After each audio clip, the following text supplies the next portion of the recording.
الحمد لله نحمده ونستعينه ونستغفره ونعوذ بالله من شرور أنفسنا ومن سيئات أعمالنا من يهده الله فلا مضل له ومن يضلل فلا هادي له وأشهد أن لا إله إلا الله وحده لا شريك له وأشهد أن محمدا عبده ورسوله يا أيها الذين آمنوا اتقوا الله حق تقاته ولا تموتن إلا وأنتم مسلمون يا أيها الناس اتقوا ربكم الذي خلقكم من نفس واحدة وخلق منها زوجها وبث منهما رجالا كثيرا ونساء واتقوا الله الذي تساءلون به والأرحام إن الله كان عليكم رقيبا يا أيها الذين آمنوا اتقوا الله وقولوا قولا سديدا يصلح لكم أعمالكم ويغفر لكم ذنوبكم ومن يطع الله ورسوله فقد فاز فوزا عظيما أما بعد فإن خير الحديث كتاب الله وخير الهدي هدي محمد صلى الله عليه وسلم وشر الأمور محدثاتها وكل محدثة بدعة وكل بدعة ضلالة وكل ضلالة في النار. قال تعالى يسألونك ماذا ينفقون قل ما أنفقتم من خير فللوالدين والأقربين واليتامى والمساكين وابن السبيل وما تفعلوا من خير فإن الله به عليم. سورہ بقرہ آیت نمبر 215.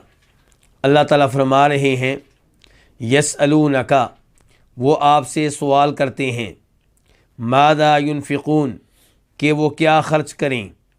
قل، آپ کہہ دیں، ما انفقتم من خیر، تم خیر میں سے جو بھی خرچ کرو، فللوالدین، تو وہ والدین کے لیے ہو، والاقربین، اور زیادہ قرابت والوں کے لیے ہو، والیتامى، اور یتیموں کے لیے ہو، والمساکین، اور مسکینوں کے لیے ہو، وابن السبیل، اور مسافر کے لیے ہو.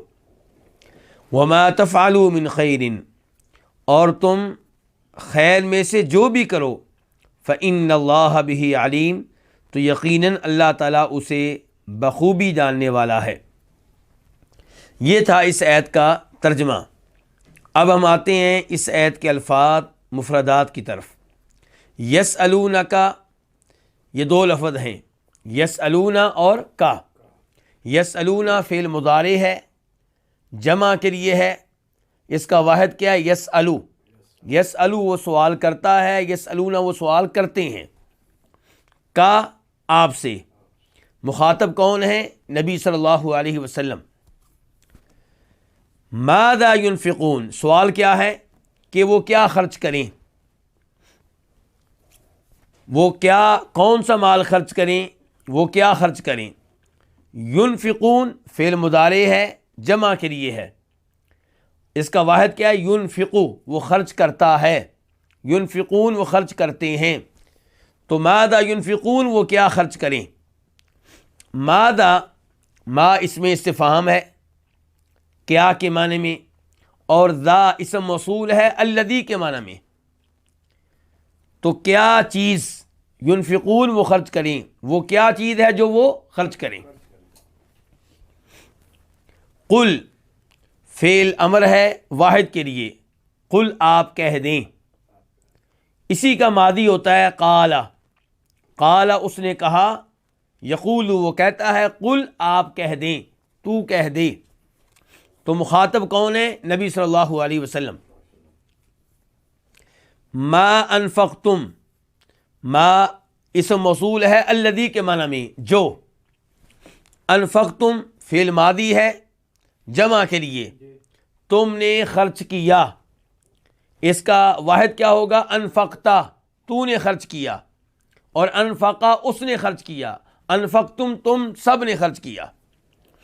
تو ما انفقتم تم جو بھی خرچ کرو، من خیرن خیر میں سے، مال میں سے، یعنی کہ جو مال میں سے جو بھی خرچ کرو. پہلے خیر سے مراد کیا ہے؟ مال. اور خیر کا لفظ بولا گیا ہے مال کے اوپر، اور کئی دفعہ مال کے اوپر خیر کا لفظ بولا جاتا ہے. ایسا قرآن میں بھی آیا ہے اور دیگر کئی نصوص میں بھی ایسا آتا ہے۔ خیر سے پہلے کیا ہے؟ من۔ من یہ کون سا ہے؟ بیانیہ، یعنی کہ یہ وضاحت کر رہا ہے کس کی؟ ما کی، کہ آپ کہہ دیں ما انفقتم، جو بھی تم خرچ کرو، جو بھی مال میں سے تم خرچ کرو، یعنی کہ مال میں سے جو مال بھی تم خرچ کرو۔ فَلِلْوَالِدَيْنِ، یہ 3 الفاظ ہیں، فا الگ ہے، دوسرے نمبر پہ لام ہے وہ الگ ہے، اور تیسرے نمبر پہ ہے الوالدین۔ الوالدین یہ تثنیہ ہے، واحد کیا ہوتا ہے؟ الوالد۔ والد کون ہے؟ پیدا کرنے والا، باپ، اور اس کا استعمال ماں کے لیے بھی ہوتا ہے کیونکہ وہ بھی پیدا کرنے والی ہے۔ تو الوالدین 2 پیدا کرنے والے، وہ کون ہو گئے؟ ماں باپ۔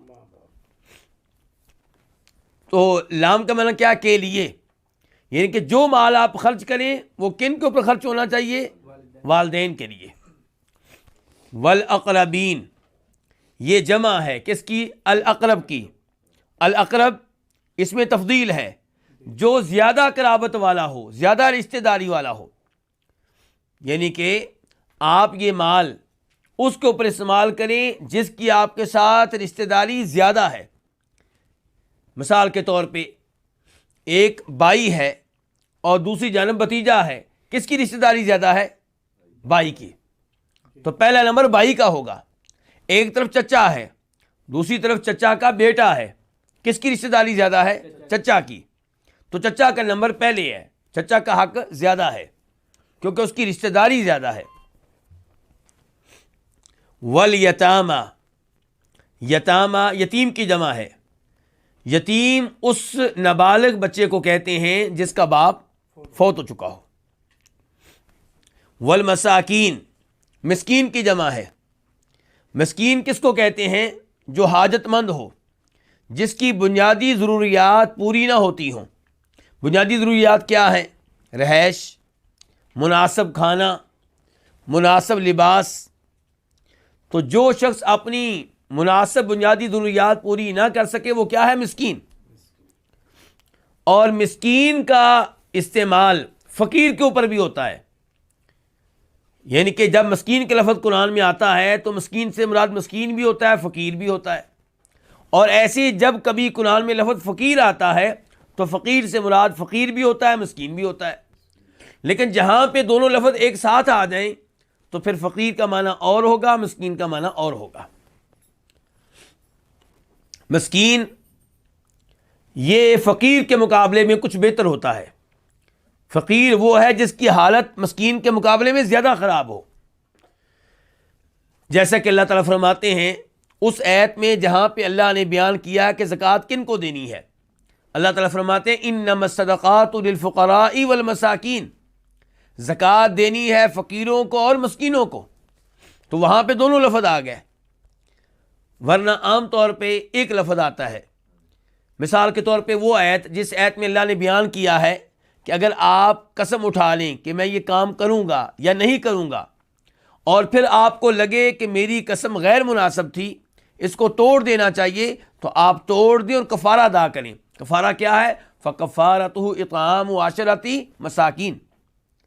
کفارہ یہ ہے کہ 10 مسکینوں کو آپ کھانا کھلائیں گے یا ان کو لباس لے کر دیں گے۔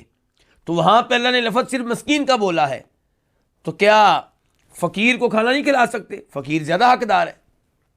تو جواب یہ ہے کہ وہاں پہ جب لفظ مسکین آیا ہے تو اس سے مراد مسکین بھی ہے، فقیر بھی ہے۔ ایسے ہی اللہ تعالیٰ فرماتے ہیں للفقراء الذین احصروا فی سبیل اللہ، کہ مال کن کو دیں؟ ان فقیروں کو جن کو اللہ کی راہ میں روک لیا گیا۔ تو وہاں پہ صرف لفظ فقیر آیا ہے تو اس سے مراد فقیر بھی ہے، مسکین بھی ہے۔ اس کے بعد وابن السبیل، وابن السبیل کا لفظی معنی کیا ہے؟ ابن بیٹے کو کہتے ہیں، سبیل راستے کو، راستے کا بیٹا۔ راستے کا بیٹا کون ہوتا ہے؟ مسافر، یعنی کہ جو راستے پہ رہتا ہے، راستے پہ چل رہا ہے، وہ کیا ہوا؟ مسافر ہوا، اور وہ اس کو کہتے ہیں راستے کا بیٹا، ان کے راستے والا۔ وما تفعلوا من خیر، اور تم خیر میں سے جو بھی کرو، ما جو کے معنی میں ہے، تفعلوا یہ اصل میں کیا تھا؟ تفعلون، جمع ہے، فعل مضارع ہے، اس کا واحد کیا ہوتا ہے؟ تفعلوا، تو یہ کام کرتا ہے یا تو یہ کام کرے گا، اس کی جمع آئی ہے تفعلون، لیکن نون گر گیا کس کی وجہ سے؟ ما کی وجہ سے۔ اور جو بھی تم کرو، من خیر، کس میں سے؟ خیر میں سے۔ یہ بھی من بیانیہ ہے، کس کا بیان ہے؟ کس کی وضاحت ہے؟ ما کی۔ تم جو بھی کرو، جو بھی کیا؟ جو بھی خیر کا کام کرو۔ تو یہاں پہ خیر سے مراد ہے نیکی، بھلائی، یعنی کہ جو بھی تم نیکی کا کام کرو گے، خیر کا کام کرو گے، فَإِنَّ اللَّهَ بِعَلِيمٌ، تو یقیناً اللہ اسے جاننے والے ہیں۔ اِنَّا یہ بے شک کے معنی میں ہے، توکید کے لیے آتا ہے، یقیناً کا معنی دیتا ہے۔ فَإِنَّ اللَّهَ بِهِ عَلِيمٌ، بِهِ اس کو، کس کو؟ اس خیر کے کام کو، یعنی کہ جو بھی خیر کا آپ کام کریں گے، اللہ تعالیٰ اس خیر کے کام کو علیم بخوبی جاننے والا ہے۔ علیم، اللہ تعالیٰ اسے اچھی طرح جاننے والے ہیں، اچھی طرح اس کا علم رکھنے والے ہیں۔ یہ تھے اس آیت کے الفاظ اور مفرد۔ تو اللہ رب العزت اس آیت میں اس بات کا تذکرہ فرما رہے ہیں کہ نبی علیہ الصلوۃ والسلام سے وہ سوال کرتے ہیں، وہ کون؟ یعنی کہ آپ کے صحابہ کرام، آپ کے ساتھی، وہ آپ سے سوال کرتے ہیں کہ وہ کیا خرچ کریں۔ تو یسألونک، اس سے ایک تو پتہ چلا کہ صحابہ کرام کو علم کا کتنا شوق تھا، دین کے احکام و مسائل جاننے کا کتنا شوق تھا۔ تو ہمیں بھی صحابہ کرام کی طرح دین کا شوق رکھنا چاہیے اور دین کے احکام و مسائل کو جاننے کی کوشش کرنی چاہیے۔ ایسے کئی سوالات قرآن کریم میں آئے ہیں جن میں اللہ تعالیٰ کہتے ہیں یسألونک، وہ آپ سے سوال کرتے ہیں۔ یسألونک سوال وہ کس سے کرتے ہیں؟ آپ سے۔ اس سے پتہ چلا کہ دین کا علم لینے کے لیے رجوع کس کی طرف کرنا چاہیے؟ نبی صلی اللہ علیہ وسلم کی طرف کرنا چاہیے۔ قرآن کا علم بھی آپ کے پاس، احادیث بھی آپ کے پاس۔ تو قرآن و حدیث کا علم کس سے ملے گا؟ نبی کریم صلی اللہ علیہ وسلم سے ملے گا۔ احکام و مسائل میں اتھارٹی کون ہوں گے؟ حجت کون ہوں گے؟ نبی علیہ الصلوۃ والسلام ہوں گے۔ لیکن ہم دیکھتے کیا ہیں کہ لوگ نبی علیہ الصلوۃ والسلام سے رجوع نہیں کرتے، آپ کی احادیث کی طرف رجوع نہیں کرتے، وہ نیچے ہی گھومتے رہتے ہیں، اپنے بزرگوں کو مضبوطی سے تھام لیتے ہیں، پیروں کی بیعت کر لیتے ہیں اور انہی کے فتاویٰ پہ 100% اعتماد کرتے ہیں۔ مسلمان کو چاہیے کہ ہر مسئلے میں یہ پوچھے کہ اللہ نے اس بارے میں کیا کہا ہے، نبی علیہ الصلوۃ والسلام نے اس بارے میں کیا کہا ہے۔ تو مسلمان کا مضبوط تعلق ہونا چاہیے قرآن کریم کے ساتھ اور نبی علیہ الصلوۃ والسلام کی احادیث کے ساتھ، اور قرآن و حدیث جو ہیں یہ ہیں بنیادی علم۔ تو اللہ تعالیٰ فرماتے ہیں یسألونک، وہ آپ سے سوال کرتے ہیں، ماذا ينفقون، کہ وہ کیا خرچ کریں۔ تو سوال یہ ہو رہا ہے کہ کون سا مال اللہ کی راہ میں وہ خرچ کریں۔ جواب کیا آیا ہے؟ قل، آپ کہہ دیں۔ تو جواب کس کی طرف سے ملا ہے؟ اللہ کی طرف سے، اللہ رب العزت کی طرف سے، اور اللہ تعالیٰ اپنے نبی سے کہہ رہے ہیں کہ آپ اس کا جواب دیں۔ اس سے یہ پتہ چلا کہ جو بھی سوال نبی علیہ الصلوۃ والسلام سے ہوتا تھا، ضروری نہیں تھا کہ اس کا علم پہلے سے اللہ کے رسول کے پاس ہو۔ کئی بار ایسا ہوتا کہ آپ سے سوال کیا جاتا اور آپ جواب کا انتظار کرتے، جواب کس کی طرف سے آتا؟ اللہ رب العزت کی طرف سے آتا۔ تو اس سے پتہ چلا کہ نبی علیہ الصلوۃ والسلام عالم الغیب نہیں تھے، دین کا مکمل علم شروع میں آپ کے پاس نہیں تھا، آہستہ آہستہ اللہ تعالیٰ نے آپ کو دین کا علم دیا۔ وَعَلَّمَكَ مَا لَمْ تَكُنْ تَعْلَمْ، اللہ تعالیٰ فرماتے ہیں سورہ نساء میں، اللہ نے آپ کو وہ علم دیا جو آپ کے پاس نہیں تھا، اللہ نے آپ کو وہ معلومات دی جو آپ کے پاس نہیں تھی۔ قل، آپ کہہ دیں۔ تو اس سے پتہ چلا کہ دین بتانا کس کی ذمہ داری تھی؟ نبی علیہ الصلوۃ والسلام کی۔ تو آپ کہہ دیں، کیا کہہ دیں کہ ما انفقتم من خیر، تم خیر میں سے جو بھی خرچ کرو. یہاں پہ خیر سے کیا مراد ہے؟ مال. یعنی کہ جو بھی مال اللہ کی راہ میں دو، چاہے دینار دو، چاہے چاندی دو، چاہے اللہ کی راہ میں جانور دو، چاہے اللہ کی راہ میں کھجوریں دو، چاہے اللہ کی راہ میں گندم دو، چاہے اللہ کی راہ میں کپڑے دو، جو چیز بھی دو وہ اللہ تعالیٰ کے ہاں قابل قبول ہے. لیکن سوال تم لوگوں نے ایک کیا ہے، جواب دو آئے ہیں.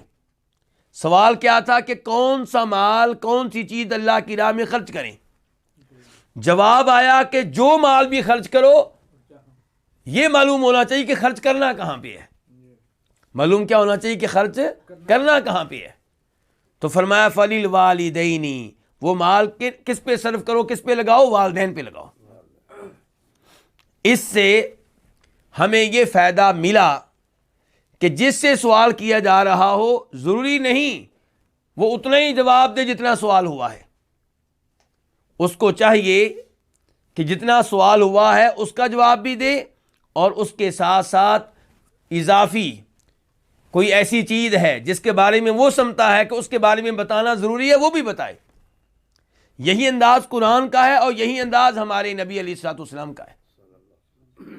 ایک حدیث آپ کے سامنے رکھنا چاہوں گا جسے امام احمد اور دیگر ائمہ حدیث نے روایت کیا ہے کہ نبی علیہ الصلوۃ والسلام سے سوال کیا جا رہا ہے کیا سمندر کے پانی کے ساتھ ہم وضو کر سکتے ہیں؟ تو جواب کیا آتا ہے؟ هو الطہور ماؤہ الحل میتتہ، کہ آپ سمندر کے پانی سے وضو کر سکتے ہیں، سمندر کا پانی پاک ہے. اور ساتھ ہی آپ نے بتایا کہ سمندر کا مردار تمہارے لیے حلال ہے، وہ بھی کھا سکتے ہو.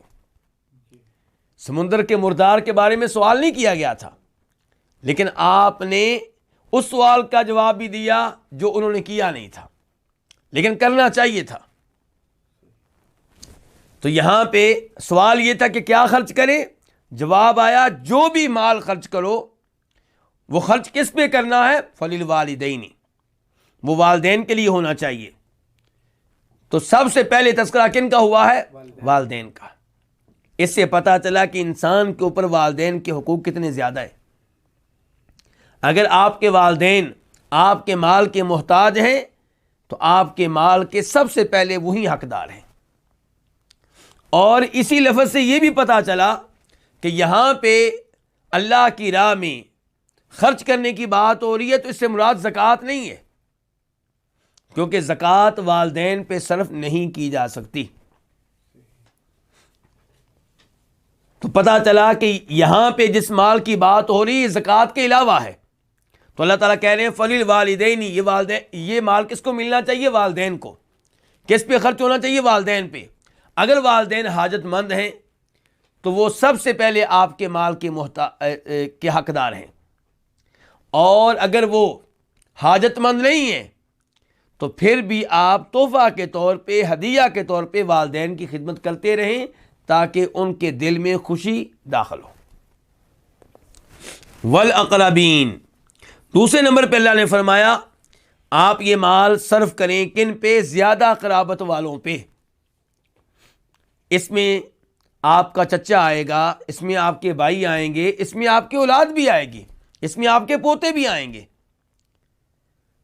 تو آپ ان پہ مال صرف کریں، ان پہ اپنا مال لگائیں، کیونکہ رشتہ داری کی وجہ سے ان کا دوسروں کے مقابلے میں زیادہ حق ہے. تیسرے نمبر پہ فرمایا والیتامی، اور اپنا مال کس کو دیں آپ؟ یتیموں کو دیں. یتیم ممکن ہے کہ امیر ہو، یتیم ممکن ہے کہ مالدار ہو، لیکن چونکہ والد کی محبت سے محروم ہے اس لیے اس بات کا حقدار ہے کہ اس کے ساتھ محبت کا اظہار کیا جائے. اگر وہ غریب ہے تو صدقہ خیرات کے طور پہ اسے مال دیا جائے، اگر امیر ہے تو تحفہ کے طور پہ دیا جائے. صدقہ کی شکل میں بھی ثواب ملے گا، اور اگر آپ ہدیہ دے رہے ہیں اس لیے کہ یتیم ہے تو اس شکل میں بھی آپ کو ثواب ملے گا. والمساکین، اور آپ اپنا مال صرف کریں کن پہ؟ مسکینوں پہ. مساکین مسکین کی جمع ہے اور اس کی وضاحت پہلے میں کر چکا ہوں. یہاں پہ مسکین کا لفظ آیا ہے، یہ بتا رہا ہے کہ والدین مسکین نہ بھی ہوں تو ان پہ مال صرف کیا جائے گا۔ مسکین کا لفظ چوتھے نمبر پہ آیا، یہ بتا رہا ہے کہ رشتہ دار مسکین نہ بھی ہوں تب بھی ان پہ مال صرف کیا جائے گا۔ مسکین کا لفظ چوتھے نمبر پہ آیا، یہ بتا رہا ہے کہ یتیم اگر مسکین نہ ہو تب بھی ان پہ مال صرف کیا جائے گا۔ چوتھے نمبر پہ اللہ نے کیا، والمساکین، اور مسکینوں پہ بھی یہ مال آپ صرف کریں۔ اگر کوئی رشتہ دار ہے اور ساتھ مسکین ہے تو اس کے دو حق ہو گئے۔ اگر کوئی یتیم ہے اور ساتھ ساتھ مسکین ہے اس کے دو حق ہو گئے، اور اگر یتیم ہے، مسکین ہے، رشتہ دار ہے تو اس کے کتنے حق ہو گئے؟ اس کے 3 حق ہو گئے۔ تو ان امور کا خیال رکھنا چاہیے۔ اس کے بعد فرمایا وابن السبیل، مسافر چونکہ اپنے گھر سے دور ہوتا ہے، رشتہ داروں سے دور ہوتا ہے، اپنے مال سے دور ہوتا ہے، تو ممکن ہے کہ آپ کے مال کا محتاج ہو، تو آپ اپنے مال میں سے اس کی بھی مدد کریں۔ اس کے بعد اللہ تعالیٰ فرماتے ہیں وَمَا تَفْعَلُوا مِنْ خَيْرٍ فَإِنَّ اللَّهَ بِهِ عَلِيمٌ، اور تم کوئی بھی خیر کا کام کرو۔ یہاں پہ خیر سے مراد کیا ہے؟ کوئی بھی نیکی۔ پہلے خیر سے مراد کیا تھا؟ مال، اور اس خیر سے مراد ہے کوئی بھی نیکی کا کام کرو گے اللہ تعالیٰ اسے بخوبی جاننے والا ہے۔ کیا مطلب؟ اجر و ثواب ملے گا، یعنی کہ صرف اللہ کی راہ میں مال صرف کرنے پہ اجر و ثواب نہیں ملے گا، بلکہ خیر کے دیگر کام آپ سر انجام دیں گے تو اس پہ بھی اجر و ثواب ملے گا۔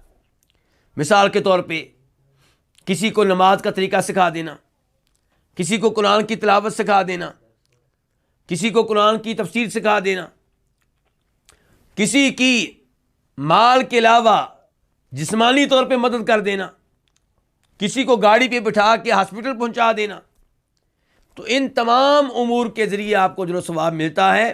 خیر کا کوئی بھی آپ کام کریں گے آپ کو اجر و ثواب ملے گا، اور خیر کا کوئی بھی کام ایسا نہیں ہے جو اللہ سے مخفی ہو، اللہ سے پوشیدہ ہو۔ فَمَن يَعْمَلْ مِثْقَالَ ذَرَّةٍ خَيْرًا يَرَهُ، کہ جو بھی خیر کا کام کرے، بڑا ہو یا چھوٹا، یعنی کہ خیر کا کام بڑا ہو یا چھوٹا معمولی ہو، اللہ رب العزت سے اس کا اجر و ثواب پا لے گا۔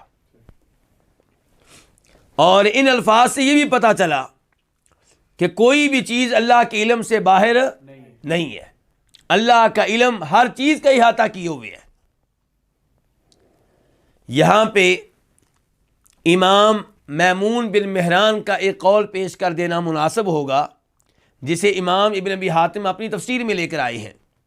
وہ کہتے ہیں کہ اس آیت پہ غور کریں، اللہ نے بتایا ہے کہ مال کہاں کہاں پہ صرف کرنا ہے، مال کس کس کو دینا ہے۔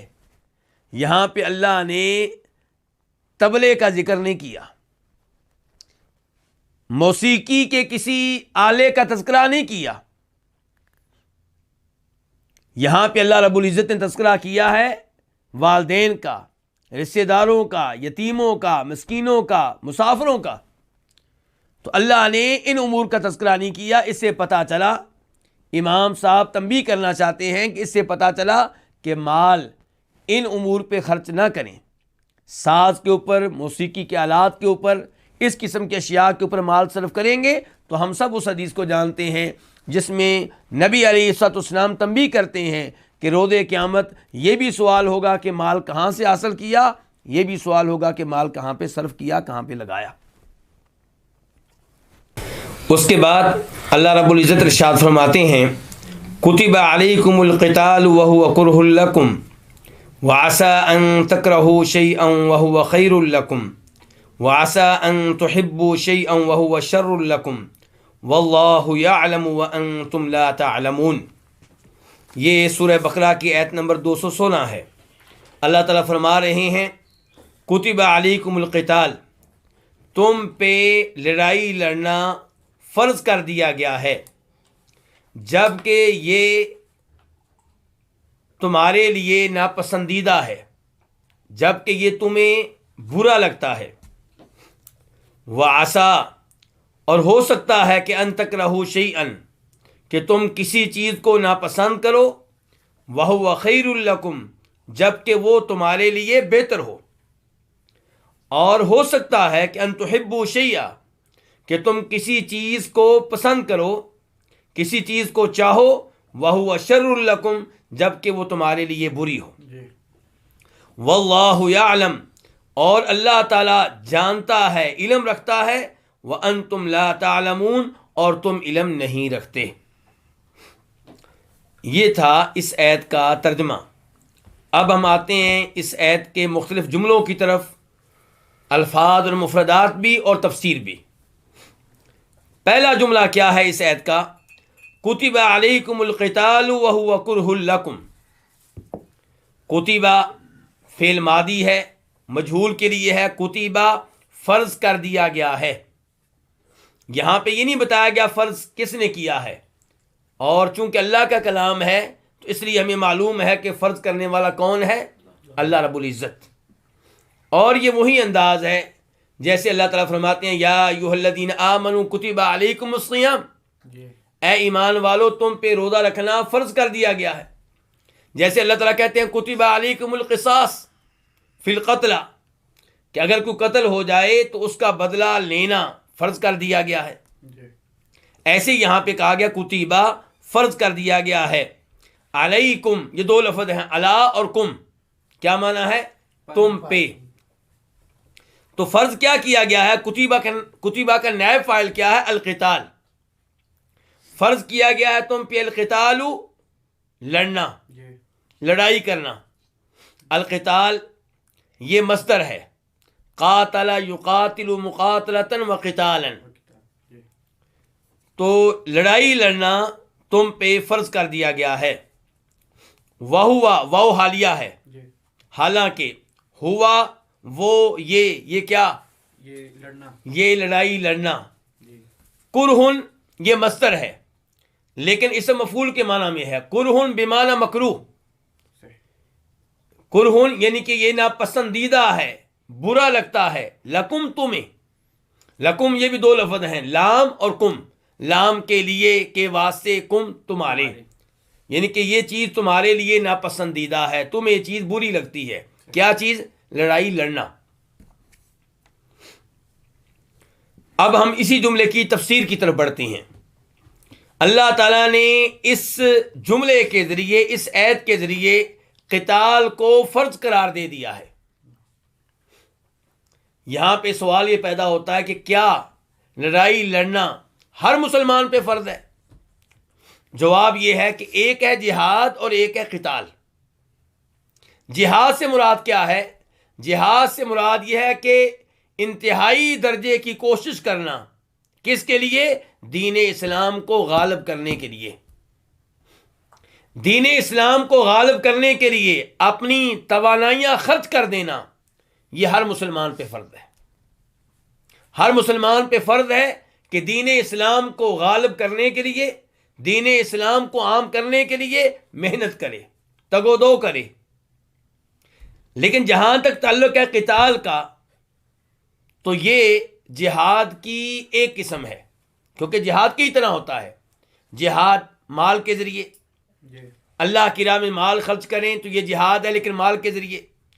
جہاد باللسان، اگر آپ تبلیغ کا کام کرتے ہیں، لوگوں کو اسلام کی طرف بلاتے ہیں، اسلام کا دفاع کرتے ہیں، تو یہ کیا ہو گیا؟ جہاد زبان کے ذریعے، جہاد باللسان. اور کبھی جہاد ہوتا ہے بالقلم، قلم کے ذریعے. آپ اسلام کے حق میں لکھتے ہیں، اسلام کی طرف لوگوں کو بلاتے ہیں اپنی تحریروں کے ذریعے، اپنی کتب کے ذریعے. یہ جہاد ہو گیا قلم کے ذریعے. اور کبھی جہاد ہوتا ہے کس کے ذریعے؟ اسلحہ کے ذریعے. تو جو جہاد اسلحہ کے ساتھ ہوگا، تلوار کے ساتھ ہوگا، نیزے کے ساتھ ہوگا، پسٹل کے ساتھ ہوگا، اس کو کیا کہتے ہیں؟ قتال. تو یہاں پہ اللہ تعالیٰ بیان کر رہے ہیں کہ تم پہ لڑائی لڑنا فرض کر دیا گیا ہے. یہاں پہ ایک سوال یہ ہوگا کہ لڑائی لڑنا کس سے؟ اپنے بھائی سے؟ اپنے پڑوسی سے؟ مسلمانوں سے؟ نہیں، اس سے مراد ہے کافروں سے لڑنا.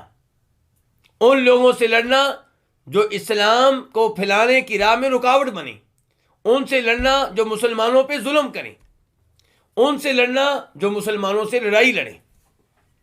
تو القتال سے مراد کیا ہے؟ کفار سے لڑائی لڑنا۔ اس سے مراد یہ نہیں ہے کہ آپ اپنے رشتہ داروں سے لڑیں، اپنے والدین سے لڑیں، اپنی اولاد سے لڑیں، اپنے پڑوسیوں سے لڑیں، مسلمانوں سے لڑیں، یہ مراد نہیں ہے۔ یہ کیسے پتا چلا ہمیں؟ یہ ال کے ذریعے،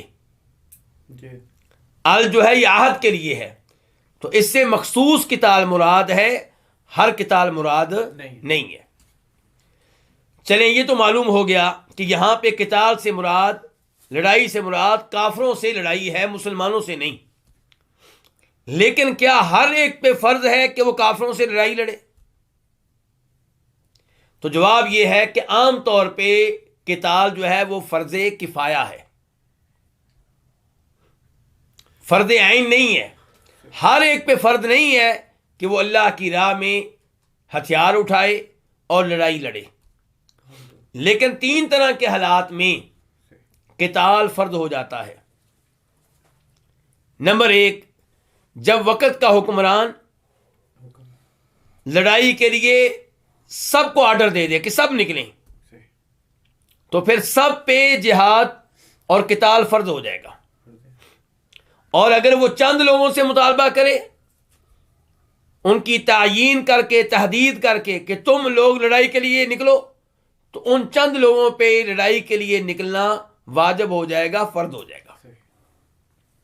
اللہ تعالیٰ فرماتے ہیں سورہ بقرہ میں، یا ایھا الذین آمنوا ما لکم اذا قیل لکم انفروا فی سبیل اللہ اثاقلتم فی الارض، اثاقلتم الی الارض، کہ اے ایمان والو تمہیں کیا ہو گیا ہے جب تمہیں لڑنے کے لیے کہا جائے، نکلنے کے لیے کہا جائے، نکلنا کس کام کے لیے؟ لڑائی کے لیے، تم زمین کی طرف جھکے جاتے ہو۔ ارضیتم بالحیات الدنیا من الآخرہ، کیا آخرت کے مقابلے میں دنیاوی زندگی پہ تم مطمئن ہو گئے ہو؟ فما متاع الحیات الدنیا فی الآخرۃ الا قلیل، آخرت کے مقابلے میں دنیاوی زندگی کی کوئی حیثیت نہیں ہے۔ الا تنفروا يعذبكم عذابا علیما، اگر تم لڑنے کے لیے نہیں نکلو گے اللہ تعالیٰ تمہیں دردناک عذاب دے گا۔ تو یہاں پہ کیا بتایا جا رہا ہے کہ لڑائی کے لیے آپ نہیں نکلیں گے تو اللہ تعالیٰ عذاب دے گا۔ تو اس کا مطلب یہ ہے کہ اس شکل میں لڑائی کے لیے نکلنا واجب ہے۔ کس شکل میں؟ جب امام نکلنے کا مطالبہ کرے۔ دوسرے نمبر پہ، جب کافر مسلمانوں پہ حملہ کر دیں، مسلمانوں کی کسی بستی پہ، کسی شہر پہ، تو اس بستی کے لوگوں پہ جہاد اور قتال فرض ہو جائے گا، اس شہر کے لوگوں پہ قتال فرض ہو جائے گا۔ اگر وہ دفاع کرنے کے قابل ہوں تو باقی لوگوں پہ قتال فرض نہیں ہوگا، لیکن اگر وہ کمزور ہوں، وہ اپنا دفاع نہ کر سکیں، تو پھر جو قریب کی بستیاں ہوں گی، قریب کے شہر ہوں گے، ان کے اوپر بھی قتال فرض ہو جائے گا۔ اسی لیے اللہ رب العزت سورہ بقرہ میں ارشاد فرماتے ہیں کہ اگر وہ تم سے قتال کریں فَاقْتُلُوهُمْ، تو تم ان کو قتل کرو، فَإِنْ قَاتَلُوكُمْ فَاقْتُلُوهُمْ۔ تو اس شکل میں بھی قتال کیا ہو جاتا ہے؟ فرض ہو جاتا ہے۔ تیسرے نمبر پہ، کوئی میدان جہاد میں پہنچتا ہے، لڑائی کے میدان میں پہنچتا ہے، جب تک وہ لڑائی کے میدان میں نہیں پہنچا تھا لڑائی اس کے اوپر فرض نہیں تھی، قتال اس پہ فرض نہیں تھا، لیکن جب میدان میں پہنچ گیا، دشمنوں نے صفیں مسلمانوں کے سامنے بنا لیں، اب اس موقع پہ بھاگنا، میدان چھوڑ دینا یہ جائز نہیں ہے۔ اس موقع پہ جہاد اور قتال کیا ہو جائے گا؟ فرض ہو جائے گا۔ اللہ تعالیٰ فرماتے ہیں، یا ایھا الذین آمنوا اذا لقیتم الذین کفروا زحفا فلا تولوہم الادبار، کہ جب آپ دشمن کے سامنے کھڑے ہو جائیں اب آپ کو بھاگنے کی اجازت نہیں ہے۔ تو عام حالات میں قتال ہر ایک کے اوپر فرض نہیں ہے، اسی کے اوپر فرض ہے جو ان 3 صورتوں میں سے کسی ایک کا حصہ ہو۔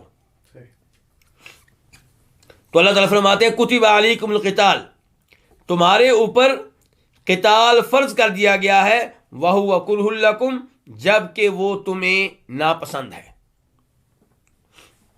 یہاں پہ سوال اٹھے گا کہ کیا صحابہ کرام کو قتال ناپسند تھا؟ کیا انہیں اللہ کی راہ میں قتال سے نفرت تھی؟ اللہ تعالیٰ کہنے وَهُوَ كُرْهٌ لَكُمْ، تو اس کا جواب یہ ہے کہ پہلی وضاحت یہ ہے کہ یہ جو ناپسند ہے یہ قتال کی فرضیت نہیں ہے، قتال ناپسند ہے۔ اگر کسی کو اللہ تعالیٰ کے فرض کر دینے سے نفرت ہے وہ تو کافر ہو جائے گا۔ تو یہاں پہ جو ناپسند ہے وہ قتال کی فرضیت نہیں ہے، خود قتال، ان کے قتال تم پہ فرض کیا گیا جبکہ وہ تمہیں ناپسند ہے۔ تو قتال کی دو حالتیں ہیں، دو شکلیں ہیں، ایک لحاظ سے وہ پسند ہے اور ایک لحاظ سے ناپسند ہے۔ فطرتی طور پہ انسان لڑائی سے نفرت کرتا ہے، وہ لڑنا نہیں چاہتا، وہ جان نہیں دینا چاہتا، وہ نہیں چاہتا کہ اسے زخم آئیں، وہ نہیں چاہتا کہ اسے مشقت برداشت کرنی پڑے۔ تو اس لحاظ سے ہر انسان قتال کو ناپسند کرتا ہے، یہ تقریباً ہر انسان کے مزاج کا حصہ ہے۔ لیکن اس لحاظ سے صحابہ کرام کو قتال سے محبت تھی کہ اللہ نے اس کو فرض قرار دیا ہے، اور اللہ تعالیٰ ان سے محبت کرتا ہے جو اللہ کی راہ میں قتال کریں۔ ان اللہ یحب الذین یقاتلون فی سبیلہ صفا کأنہم بنیان مرصوص۔ اس کے بعد اس آیت کا دوسرا جملہ اللہ تعالیٰ فرماتے ہیں وَعَسَىٰ أَن تَكْرَهُوا شَيْئًا وَهُوَ خَيْرٌ لَكُمْ، ہو سکتا ہے کہ تم کسی چیز کو ناپسند کرو جبکہ وہ تمہارے لیے بہتر ہو۔ عسا کا معنی کیا ہے؟ ہو سکتا ہے، ممکن ہے۔ ان یہ کہ تکرہو، یہ اصل میں کیا تھا؟ تکرہونا، اس کا واحد کیا؟ تکرہو، تکرہو تو ناپسند کرتا ہے، تکرہون تم سب ناپسند کرتے ہو، نون گر گیا ہے ان کی وجہ سے۔ ہو سکتا ہے کہ تم ناپسند کرو شیئن کسی چیز کو، وَهُوَ خَيْرٌ لَكُمْ جبکہ وہ چیز تمہارے لیے بہتر ہو، وہ حالیہ ہے، حالانکہ ہوا وہ کیا؟ قتال، وہ ضمیر جاری شیئن کی طرف، ان کے ہو سکتا ہے تم کسی چیز کو ناپسند کرو جبکہ وہ چیز خیر لکم تمہارے لیے کیا ہو؟ بہتر ہو، تمہارے لیے باعث خیر ہو۔ یعنی کہ ممکن ہے کہ آپ قتال کو ناپسند کرتے ہو جبکہ قتال میں ہی تمہارے لیے خیر ہو۔ قتال میں خیر کیسے ہو سکتی ہے؟ جب آپ اللہ کی راہ میں لڑیں گے آپ کو اجر و ثواب ملے گا، اللہ کی راہ میں آپ لڑیں گے آپ کو مال غنیمت ملے گا، اللہ کی راہ میں لڑیں گے آپ کو شہادت ملے گی، اللہ کی راہ میں لڑائی کے لیے نکلیں گے، اپنے ہتھیار ساتھ لے کر جائیں گے تو ان کے لے جانے پہ بھی اجر و ثواب ملے گا، جس گھوڑے پہ بیٹھ کر جائیں گے وہ گھوڑا لے جانے پہ بھی اجر و ثواب ملے گا۔ تو قتال میں خیر ہی خیر ہے۔ ایسے ہی دیگر کئی امور ہیں، اللہ نے اصول بیان کر دیا ہے کہ ہو سکتا ہے ایک چیز کو آپ ناپسند کریں جبکہ اسی میں آپ کے لیے خیر ہو سکتا ہے کہ آپ دینی تعلیم لینے کو ناپسند کریں، آپ مدرسہ میں پڑھنے کو ناپسند کریں جبکہ اسی میں آپ کے لیے خیر ہو سکتا ہے کہ آپ قرآن کی تعلیم لینے کو بچپن میں ناپسند کریں کیونکہ آپ کا ذہن چھوٹا ہے جبکہ اسی میں آپ کے لیے کیا ہو؟ خیر ہو سکتا ہے کہ رات کے وقت 2 بجے اٹھنے کو آپ ناپسند کریں، 3 بجے اٹھنے کو آپ ناپسند کریں جبکہ اسی میں آپ کے لیے خیر ہو۔ صبح صادق سے لے کر سورج ڈوبنے تک بھوکا رہنے کو، پیاسا رہنے کو، بیگم سے دور رہنے کو آپ ناپسند کریں جبکہ اسی میں آپ کے لیے خیر ہو۔ اس کے بعد اللہ تعالیٰ کہتے ہیں وَعَسَىٰ أَن تُحِبُّوا شَيْئًا وَهُوَ شَرٌّ لَكُمْ، عسا کی وضاحت پہلے ہو چکی ہے، ان کی بھی وضاحت ہو چکی ہے۔ تحبو اصل میں کیا تھا؟ تحبونا، یہ جمع کے لیے ہے، فعل مضارع ہے، واحد کیا؟ تحبو، تو محبت کرتا ہے، تو پسند کرتا ہے، تحبون تم پسند کرتے ہو، یعنی کہ ہو سکتا ہے کہ تم پسند کرو شیئن کسی چیز کو، وَهُوَ شَرٌّ لَكُمْ جبکہ وہ تمہارے لیے بری ہو۔ یہ بھی بہترین اصول ہے، اور اس جملے کے ذریعے اپنے بھائیوں کو حوصلہ دینا چاہیے جب وہ کوئی چیز حاصل نہ کر سکیں اور اس وجہ سے پریشان ہوں۔ مثال کے طور پہ کوئی کسی جاب کے لیے، ملازمت کے لیے محنت کر رہا تھا، کوشش کی، انٹرویو دیا، سب کچھ کیا، نہیں ملی، پریشان ہے، تو آپ اس سے کہیں گے وَعَسَىٰ أَن تَكْرَهُوا أَن تُحِبُّوا شَيْئًا وَهُوَ شَرٌّ لَكُمْ۔ آپ اس چیز کو پسند کر رہے تھے، ہو سکتا ہے اسی میں آپ کے لیے شر ہو، اللہ نے اس شر سے آپ کو بچا لیا ہو۔ آپ ایک لڑکی کے پیچھے پڑے ہوئے تھے کہ اس کے ساتھ میرا نکاح ہو جائے، نہیں ہو سکا، پریشان ہیں، تو اللہ تعالیٰ کے ان الفاظ کو یاد کر لیں، ہو سکتا ہے کہ اس میں آپ کے لیے کوئی شر لکھا ہو، اللہ نے اس شر سے آپ کو بچا لیا ہو۔ تو اس لیے انسان کو یہ بات سوچنی چاہیے کہ ضروری نہیں جس چیز کو آپ پسند کرتے ہوں اس میں آپ کے لیے خیر ہو۔ اللہ تعالیٰ فرماتے ہیں واللہ یعلم وانتم لا تعلمون، اللہ جانتا ہے، اللہ علم رکھتا ہے، کس چیز کا؟ اس کا تذکرہ موجود نہیں ہے، اور یہ قرآن کا عام انداز اور اسلوب ہے۔ کئی ایسے مقامات آتے ہیں جہاں پہ مفعول مذکور نہیں ہوتا، اللہ علم رکھتا ہے، اللہ جانتا ہے کس چیز کو، اس چیز کا تذکرہ نہیں ہے۔ کس لیے؟ یہ بتانے کے لیے کہ اللہ ہر چیز کو جانتا ہے، کس کس چیز کا تذکرہ کیا جائے؟ تو فرمایا واللہ یعلم، اللہ علم رکھتا ہے، جانتا ہے، یعنی کہ ہر چیز کو جانتا ہے۔ ان اللہ لا یخفی علیہ شیء فی الارض ولا فی السماء، کوئی ایسی چیز نہیں ہے آسمانوں میں، زمین میں جو اللہ سے مخفی ہو۔ اور کہیں پہ اللہ تعالیٰ یہ بتاتے ہیں کہ دنیا کا کوئی بھی درخت ہو، اس کا کوئی بھی پتا گرے، اللہ کے علم میں ہوتا ہے۔ تو اس سے آپ اندازہ لگا سکتے ہیں اللہ تعالیٰ کے علم کی وسعت کا۔ فرمایا وَأَنْتُمْ لَا تَعْلَمُونَ، اور تم علم نہیں رکھتے۔ پتا چلا کہ انسان جاہل ہے۔ وَاللَّهُ أَخْرَجَكُمْ مِن بُطُونِ أُمَّهَاتِكُمْ لَا تَعْلَمُونَ شَيْئًا، اللہ نے تمہیں تمہاری ماؤں کے پیٹ سے نکالا اس حال میں کہ تمہارے پاس کوئی علم نہیں تھا، تم کچھ بھی علم نہیں رکھتے تھے۔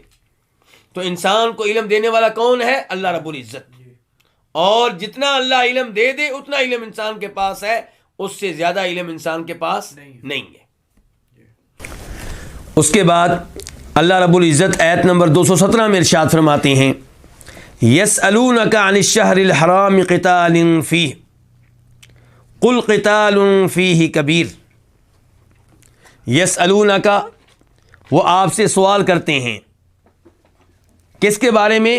حرمت والے مہینے کے بارے میں۔ قتال فیہ یعنی کہ اس مہینے میں لڑائی لڑنے کے بارے میں۔ قل، آپ کہہ دیں، قتال فیہ، اس میں لڑنا، کبیر، بہت بڑا جرم ہے، بہت بڑی چیز ہے، بہت بڑا گناہ ہے۔ یسألونک، اس کی وضاحت آیت نمبر 215 میں ہو چکی ہے۔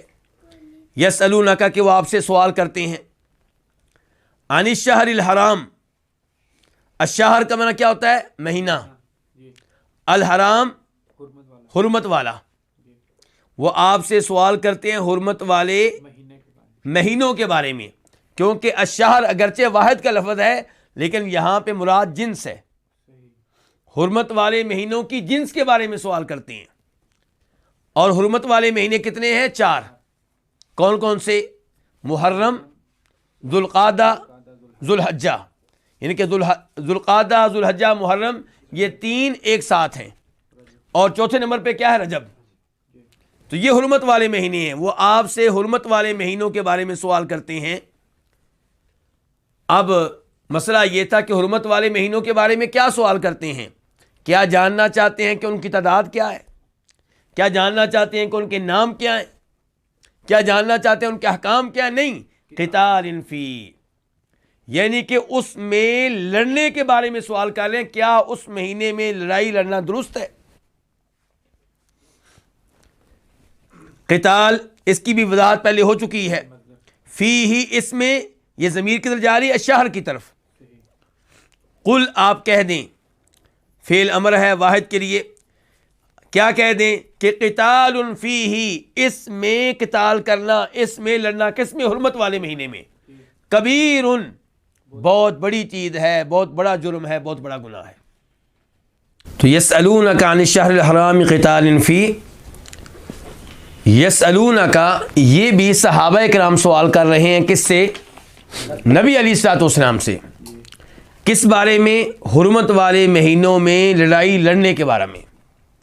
حرمت والے مہینے ان کے بارے میں گفتگو ہو چکی ہے کہ 4 مہینے ہیں، ان میں لڑائی لڑنا جائز نہیں ہے. اگرچہ کئی علماء کرام یہ رائے رکھتے ہیں کہ حرمت والے مہینوں کی حرمت کینسل ہو چکی ہے، منسوخ ہو چکی ہے، لیکن صحیح بات یہی معلوم ہوتی ہے کہ ان کی حرمت اب بھی موجود ہے، برقرار ہے. تو صحابہ کرام کو نبی علیہ الصلوۃ والسلام نے ایک دفعہ کسی جانب لڑنے کے لیے بھیجا، تو وہاں پہ صحابہ کرام نے جب کارروائی کی تو وہ کارروائی حرمت والے مہینے میں واقع ہوئی. مشرکین نے اس پہ شور شرابہ ڈالا کہ دیکھو یہ حرمت والے مہینوں کا پاس نہیں کرتے، ان کا احترام نہیں کرتے. تو صحابہ کرام نے نبی علیہ الصلوۃ والسلام سے سوال کیا، تو اس کے بارے میں یہ جواب نازل ہوا ہے کہ آپ سے سوال کرتے ہیں حرمت والے مہینوں کے بارے میں، یعنی کہ قتال فیہ، ان میں لڑائی لڑنے کے بارے میں. قل آپ کہہ دیں قتال فیہ کبیر، حرمت والے مہینے میں لڑنا بہت بڑا جرم ہے. تو لفظ کیا بولا گیا؟ کبیر. اس سے پتہ چلا گناہ 2 طرح کے ہوتے ہیں، کچھ صغیرہ کچھ کبیرہ. اور حرمت والے مہینے میں لڑنا یہ کون سا گناہ ہے؟ کبیرہ گناہ ہے. کبیرہ گناہ کی تعریف کیا ہے؟ کبیرہ گناہ ہر وہ گناہ جس کے بارے میں آیا ہو کہ جو یہ گناہ کرے گا اس پہ اللہ کی لعنت نازل ہوگی، وہ لعنتی ہے، یا اس کے اوپر حد قائم کی جائے گی، جیسا کہ چوری کے بارے میں آیا کہ ہاتھ کاٹے جائیں گے. جو کسی عورت پہ تہمت لگائے اس کو 80 کوڑے مارے جائیں گے. تو وہ گناہ جس کے بارے میں آیا کہ اس کے اوپر حد قائم کی جائے گی وہ بھی کبیرہ ہے. اور وہ گناہ جس کے بارے میں وعید آئی ہے کہ جہنم میں ڈالا جائے گا، قبر میں یہ سزا ملے گی یا آخرت میں یہ سزا ملے گی، وہ گناہ بھی کیا ہے؟ کبیرہ گناہ ہے. جس گناہ کے بارے میں آئے کہ جو یہ گناہ کرے اس پہ اللہ کا غضب نازل ہوگا، وہ گناہ بھی کیا ہے؟ کبیرہ گناہ ہے. جس گناہ کے بارے میں یہ آئے کہ جو یہ گناہ کرے گا وہ ہم میں سے نہیں، وہ مومنوں میں سے نہیں، مسلمانوں میں سے نہیں، اللہ کے رسول کہیں مجھ میں سے نہیں، وہ گناہ بھی کیا ہے؟ کبیرہ گناہ ہے. تو کچھ گناہ کبیرہ ہوتے ہیں، کچھ صغیرہ ہوتے ہیں. تو حرمت والے مہینے میں لڑنا کون سا گناہ ہے؟ کبیرہ گناہ ہے. وصد عن سبیل اللہ وکفر بہ والمسجد الحرام واخراج اہلہ منہ اکبر عند اللہ. اللہ تعالیٰ فرما رہے ہیں کہ اللہ کے راستے سے روکنا، وکفر بہ، اور اس کے ساتھ کفر کرنا، یعنی کہ اللہ کے ساتھ کفر کرنا، والمسجد الحرام، اور مسجد حرام سے روکنا، واخراج اہلہ منہ، اور مسجد حرام والوں کو مسجد حرام سے نکالنا، اکبر عند اللہ، یہ اللہ تعالیٰ کے ہاں زیادہ بڑا جرم ہے. اب ہم آتے ہیں اس جملے کے الفاظ اور مفردات کی طرف. صد کا معنی کیا ہے؟ روکنا. یہ مصدر ہے. عن سبیل اللہ، کس سے روکنا؟ اللہ کے راستے سے. مراد کیا ہے؟ دین اسلام. وکفر بہ، نمبر 2 اس کے ساتھ کفر کرنا. کس کے ساتھ؟ اللہ تعالیٰ کے ساتھ. نمبر 3 والمسجد الحرام، اور مسجد حرام سے روکنا. المسجد دال کے نیچے کیا ہے؟ زیر ہے، یعنی کہ یہ مجرور ہے، تو اس لیے اس کا عطف پھر کس کے اوپر ہے؟ سبیل اللہ کے اوپر، کہ مسجد حرام سے روکنا. اور مسجد حرام سے مراد یہاں پہ کیا ہے؟ مکہ، یعنی کہ مکہ میں داخل ہونے سے روکنا. وَإِخْرَاجُ أَهْلِهِ، نمبر 4، اخراج کا معنی کیا ہے؟ نکالنا، یہ مصدر ہے. اہلہ کی ہی ضمیر کدھر جا رہی ہے؟ مسجد حرام کی طرف، یعنی کہ اہل مسجد حرام، اہل مکہ کو نکالنا، منہ اس سے، کس سے؟ مکہ سے، مسجد حرام سے. تو کتنے جرائم ہو گئے؟ 4. فرمایا اکبرو، یہ زیادہ بڑے ہیں، عند اللہ، اللہ تعالیٰ کے ہاں. اکبر اس میں تفضیل ہے، یعنی کہ اگر حرمت والے مہینے میں لڑنا کبیرہ ہے تو یہ کبیرہ گناہوں میں سے بھی بڑے گناہ ہیں. اکبر عند اللہ، اللہ تعالیٰ کے ہاں. صد وہ ہوگا مبتدا اور اکبر یہ خبر ہوگی، یعنی کہ اللہ کے راستے سے روکنا، اللہ کے ساتھ کفر کرنا، مسجد حرام سے روکنا، مسجد حرام سے، مکہ سے اہل مکہ کو نکالنا. اکبر یہ خبر ہے کہ یہ جرائم جو ہیں یہ زیادہ بڑے ہیں عند اللہ، اللہ تعالیٰ کے ہاں.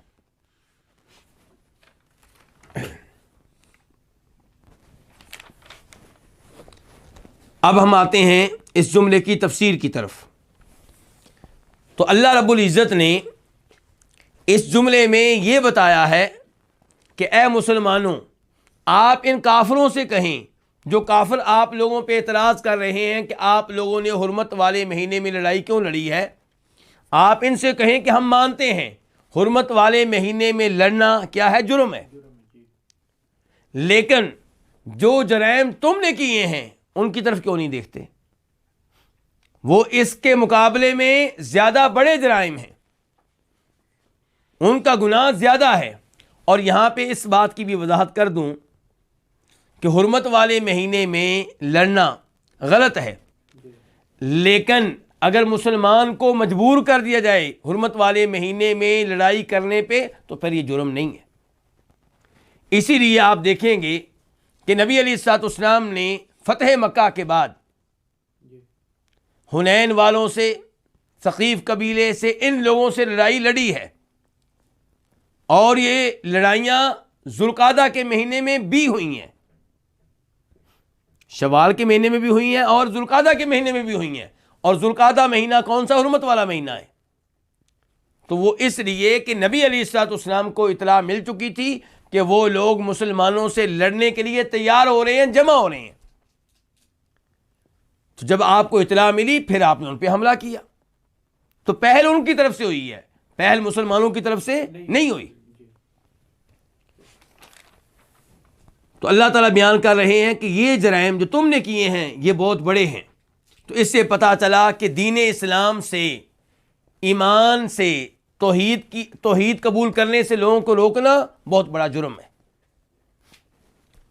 وَكُفْرٌ بِهِ، اور اللہ کے ساتھ کفر کرنا، یہ 2 جرم ہو گئے.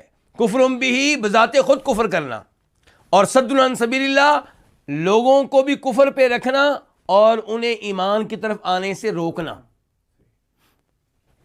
والمسجد الحرام، اور مسجد حرام میں آنے سے روکنا. وإخراج أهله منه، اور اہل مکہ کو مکہ سے نکالنا. تو ان لوگوں نے کس کو نکالا تھا؟ نبی علیہ الصلوۃ والسلام کو اور آپ کے صحابہ کرام کو. حالات ایسے پیدا کر دیے تھے کہ ان کو مکہ چھوڑنا پڑا، مکہ سے ہجرت کرنا پڑی مدینہ کی طرف. تو یہ بھی ان کے جرائم میں سے ایک بڑا جرم ہے. تو اللہ تعالیٰ کہتے ہیں کہ میرے نزدیک حرمت والے مہینے میں قتال کرنے سے بڑے جرائم یہ ہیں جن کا ارتکاب ان لوگوں نے کیا ہے. اس کے بعد اللہ تعالیٰ فرماتے ہیں والفتنۃ اکبر من القتل، اور فتنہ قتل سے بھی بڑا جرم ہے. الفتنہ اس سے مراد کیا ہے؟ آزمائش میں ڈالنا. الفتنہ سے مراد کیا ہے؟ آزمائش میں ڈالنا، تنگ کرنا، تکلیفیں دینا. اکبرو یہ وہی اس میں تفضیل ہے. من القتل، قتل کے مقابلے میں، قتل سے. اللہ رب العزت بیان کر رہے ہیں یہاں پہ کہ ان کافروں نے مسلمانوں کو آزمائشوں میں ڈالا. ایمان لے کر آئے تو ان کو تنگ کیا، ان کو طرح طرح کے عذاب دیے، ان کو طرح طرح کی تکلیفیں دیں۔ کیوں؟ کیا چاہتے تھے؟ تاکہ یہ ایمان چھوڑ دیں، اسلام چھوڑ دیں، توحید چھوڑ دیں اور کفر و شرک کی راہ کو اختیار کر لیں۔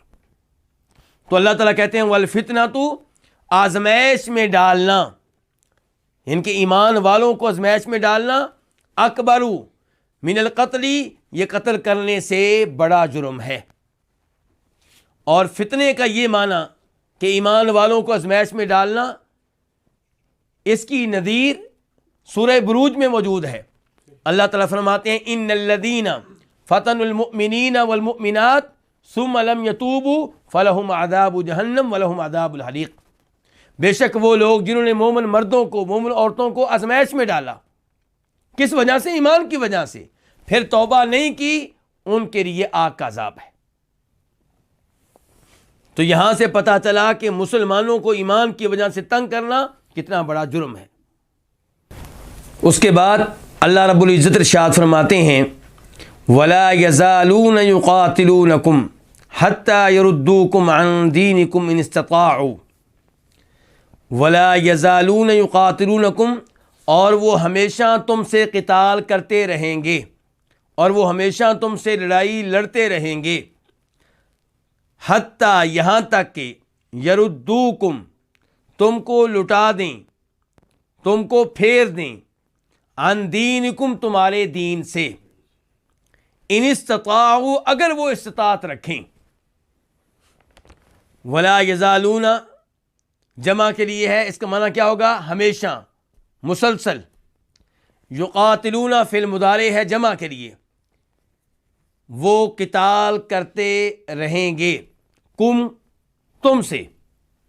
یہ کن کی بات ہو رہی ہے؟ کافروں کی۔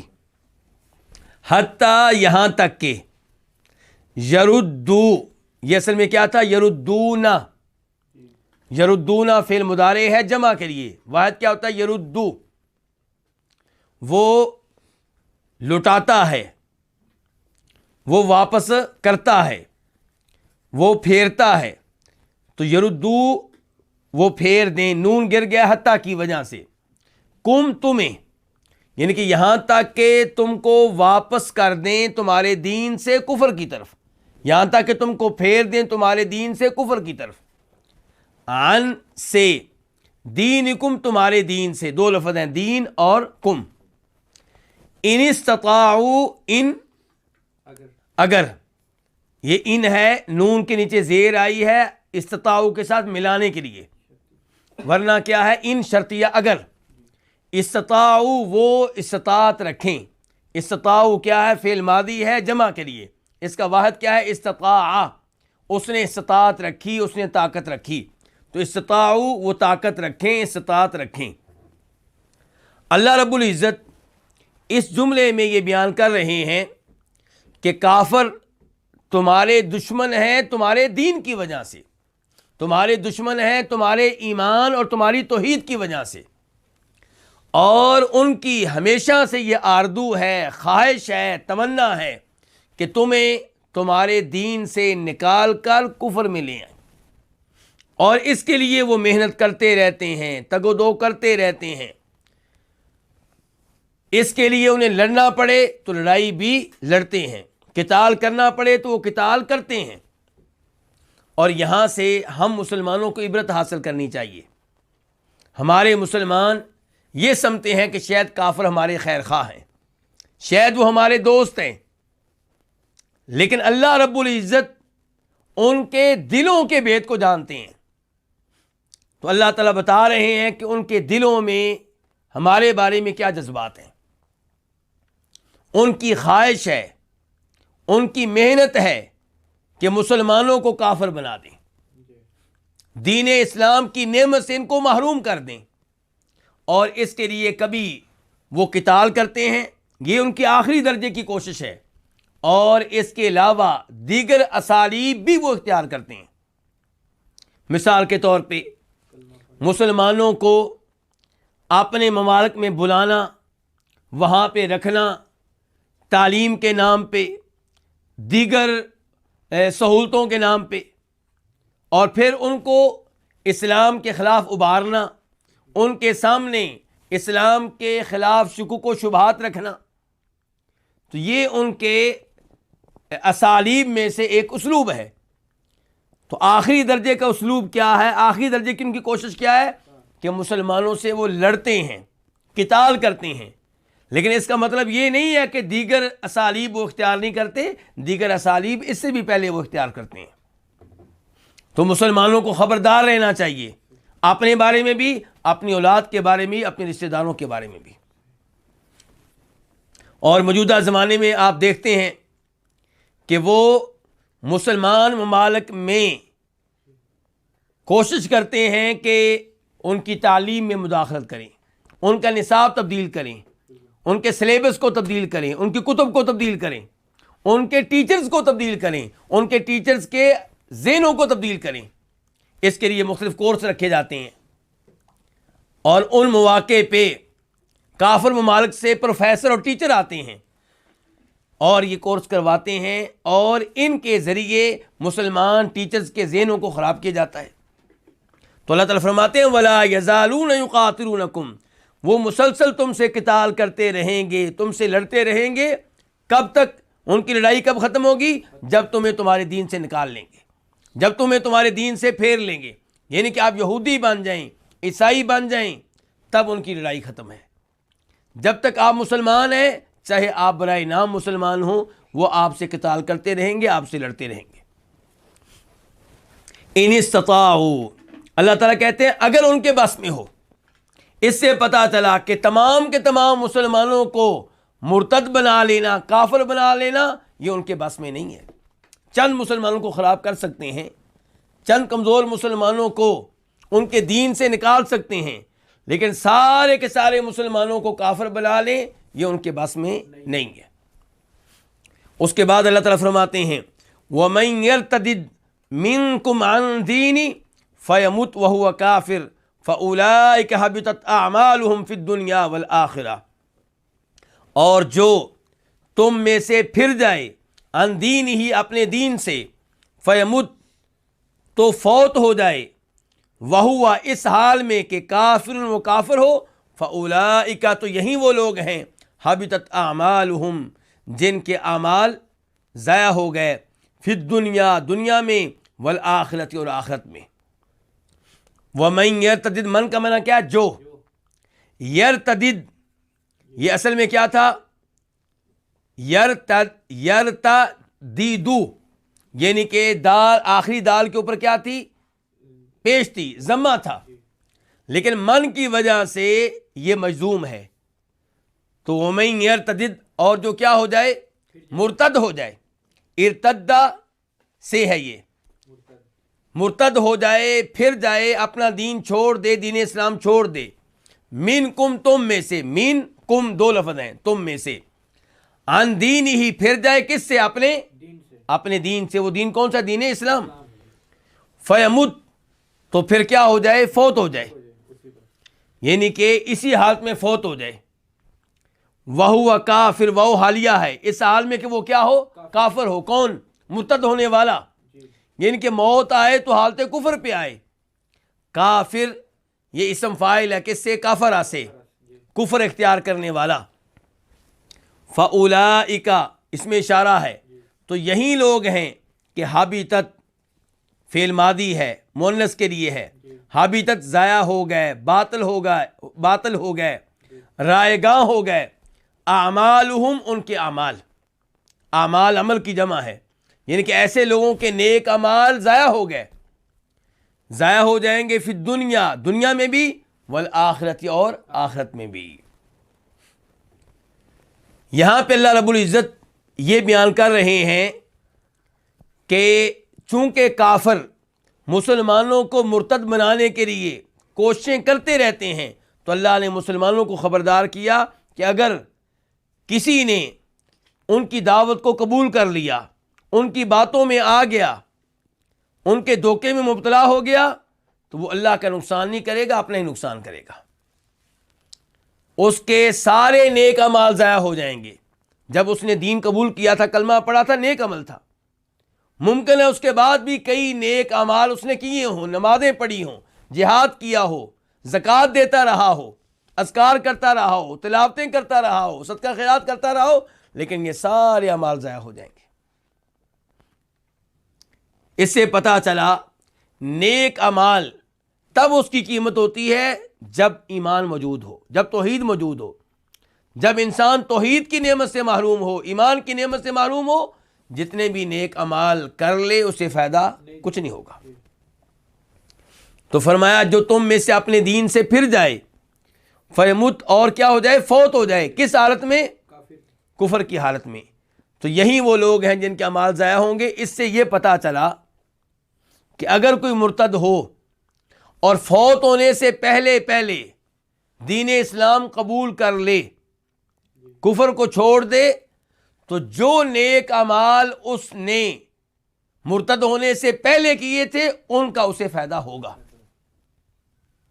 مثال کے طور پہ ایک آدمی نے اسلام قبول کیا اور حج کیا، پھر مرتد ہو گیا، دوبارہ اللہ نے ہدایت دے دی، تو کیا ہم اس سے کہیں گے کہ پہلا حج ضائع ہو گیا، ابھی تک تمہارا فریضہ حج ادا نہیں ہوا؟ نہیں، ہم ایسا نہیں کہہ سکتے۔ چونکہ اس نے دوبارہ سے دین اسلام قبول کر لیا ہے تو اللہ رب العزت اس کے پہلے نیک اعمال بھی قبول فرما لیں گے۔ لیکن اگر کوئی کفر کی حالت میں فوت ہو گیا تو اس کے نیک اعمال ضائع ہو گئے، نہ دنیا میں فائدہ ہوگا نہ آخرت میں فائدہ ہوگا۔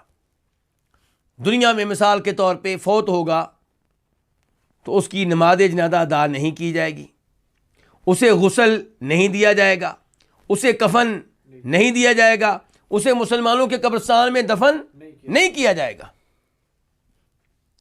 اور آخرت میں وہ نیک اعمال سے محروم رہے گا۔ یہ بات تو بالکل واضح ہے۔ دنیا میں اسے فائدہ نہیں ہوا، آخرت میں کیا فائدہ ہوگا؟ تو اللہ رب العزت کی طرف سے یہ تنبیہ ہے، وارننگ ہے۔ اس لیے ہر ایک کو چاہیے کہ اپنے آپ کو کافر لوگوں کی سوسائٹی سے محفوظ کرے، بچائے، اپنے آپ کو، اپنی بیگم کو، اپنے بچوں کو۔ کیونکہ اگر آپ کا بچہ کسی ایسے اسکول میں تعلیم لے رہا ہے جہاں پہ ٹیچرز غیر مسلم ہیں اور اکثر طالب علم غیر مسلم ہیں، تو یہ چیز آپ کے بچے پہ بھی اثر انداز ہوگی۔ خطرہ ہے کہ آج نہیں تو کل دین اسلام ترک کر سکتا ہے۔ دین اسلام کے خلاف، نبی علیہ الصلوۃ والسلام کے خلاف، اللہ رب العزت کی ذات کے خلاف شکوک و شبہات صبح و شام ایسے اسکولوں میں، ایسی یونیورسٹیوں میں پھیلائے جاتے ہیں۔ یہ بچہ جس کے پاس دین اسلام کی معلومات سرسری سی ہیں، سطحی سی ہیں، گہری معلومات نہیں ہیں، کب تک ان شکوک و شبہات کا مقابلہ کرے گا؟ خطرہ ہے کہ کسی دن ان کی باتوں سے متاثر ہو کر دین اسلام کو ترک کر دے گا اور کفر اختیار کر لے گا۔ تو اللہ رب العزت نے یہ جو وارننگ دی ہے، یہ جو تنبیہ کی ہے، اس سے سبق حاصل کرنا چاہیے۔ کوشش کریں کہ آپ کا بچہ مسلمانوں کے ساتھ رہے، مسلمان سکول میں تعلیم لے، ایسے محلے میں رہے جہاں پہ مسلمان رہتے ہیں۔ آپ اس کو مسجد میں بار بار لے کر جائیں، آپ اس کو دروس میں بار بار لے کر جائیں، تاکہ اس کے پاس گہری دینی معلومات ہوں، تاکہ وہ مسلمانوں کے ساتھ اٹھتا بیٹھتا ہو اور یہ چیزیں اسے کفر سے بچا لیں۔ اس کے بعد اللہ تعالیٰ فرماتے ہیں وَأُولَئِكَ أَصْحَابُ النَّارِ هُمْ فِيهَا خَالِدُونَ، یہ ہیں جہنم والے، یہی ہیں جہنم والے، ہم وہ فیہا اس جہنم میں خالدون ہمیشہ ہمیشہ رہیں گے۔ اولئک اس میں اشارہ ہے کن کی طرف؟ ان کی طرف جو دین اسلام ترک کر کے کفر قبول کر لیں، مرتد ہو جائیں۔ اللہ تعالیٰ کہتے ہیں یہی ہے اصحاب النار، جہنم والے۔ اصحاب جمع ہے کس کی؟ صاحب کی۔ صاحب کا معنی کیا ہوتا ہے؟ ساتھی، یعنی کہ جہنم کے ساتھی ہیں، یعنی کہ ہمیشہ ہمیشہ جہنم میں رہیں گے، جہنم سے جان نہیں چھوٹے گی۔ وَأُولَئِكَ أَصْحَابُ النَّارِ، یہ ہیں جہنم والے، یہ ہیں آگ والے، ہم یہ لوگ فیہا اس آگ میں خالدون ہمیشہ ہمیشہ رہیں گے۔ خالدون جمع ہے کس کی؟ خالد کی، ہمیشہ ہمیشہ رہنے والا۔ تو یہ لوگ ہمیشہ ہمیشہ جہنم میں رہیں گے کیونکہ یہ کفر پہ ہیں، شرک پہ ہیں، ان کو کبھی بھی جہنم کی آگ سے نکالا نہیں جائے گا۔ اللہ تعالیٰ فرماتے ہیں ان اللہ لا یغفر ان یشرک بہ ویغفر ما دون ذلک لمن یشاء، کہ اللہ رب العزت دیگر گناہ چاہیں گے تو معاف کر دیں گے اور چاہیں گے تو معاف نہیں کریں گے، ان کی سزا دیں گے، لیکن اللہ کا پکا اعلان ہے، قطعی اعلان ہے کفر و شرک کے بارے میں کہ اگر کوئی کفر و شرک پہ فوت ہوتا ہے تو اس کے لیے کوئی معافی نہیں ہے۔ اللہ رب العزت سے دعا ہے کہ اللہ رب العزت ہمیں کفر سے بچائے، ارتداد سے محفوظ رکھے۔ یہاں پہ آخری وضاحت یہ کر دوں کہ اگر کوئی مرتد ہو جائے تو اسے توبہ کا موقع دیا جائے گا۔ اگر وہ توبہ نہیں کرتا، کفر پہ ڈٹا رہتا ہے اور مسلمان ملک میں رہتا ہے، تو پھر مسلمان عدالت، مسلمان جج اسے قتل کرنے کا حکم دے گا، کیونکہ نبی علیہ الصلوۃ والسلام ارشاد فرماتے ہیں، صحیح حدیث ہے، من بدل دینہ فاقتلوہ، جو اپنا دین تبدیل کر لے یعنی کہ دین اسلام ترک کر دے، فاقتلوہ، اسے قتل کر دو۔ اور اس حدیث کے اوپر عمل کیا ہے صحابہ کرام رضوان اللہ علیہم اجمعین نے۔ نبی علیہ الصلوۃ والسلام نے جب ابو موسیٰ اشعری کو اور معاذ بن جبل کو رضی اللہ تعالیٰ عنہما انہیں یمن کی طرف بھیجا، اور یمن ایک وسیع علاقہ ہے، تو ایک علاقے پہ آپ نے گورنر مقرر کیا معاذ بن جبل کو اور دوسرے علاقے پہ ابو موسیٰ اشعری کو۔ ابو موسیٰ اشعری جب یمن میں اس علاقے کے قریب پہنچتے جس علاقے میں معاذ بن جبل گورنر تھے، تو وہ معاذ بن جبل کے علاقے میں چلے جاتے، ان سے ملاقات کرتے، اور معاذ بن جبل جب کبھی یمن کے اس علاقے کے قریب آتے جہاں پہ گورنر تھے کون؟ ابو موسیٰ اشعری، تو وہ ابو موسیٰ اشعری کے علاقے میں داخل ہوتے، ان سے ملاقات کرتے۔ ایک دفعہ معاذ بن جبل ابو موسیٰ اشعری سے ملنے کے لیے آئے تو دیکھا کہ وہاں پہ ایک آدمی زنجیروں میں جکڑا ہوا ہے، بندھا ہوا ہے۔ تو معاذ بن جبل ابھی تک اپنی سواری پہ سوار ہے، نیچے نہیں اترے۔ ابو موسیٰ اشعری سے پوچھتے ہیں اس کی کیا بات ہے، کیوں اس کو باندھا گیا ہے، کیا جرم ہے اس کا مسئلہ کیا ہے؟ بتایا گیا کہ یہ مسلمان ہوا اور پھر دوبارہ یہودی ہو گیا۔ تو معاذ بن جبل نے کہا کہ جب تک تم اس کو قتل نہیں کرو گے میں نیچے نہیں اتروں گا۔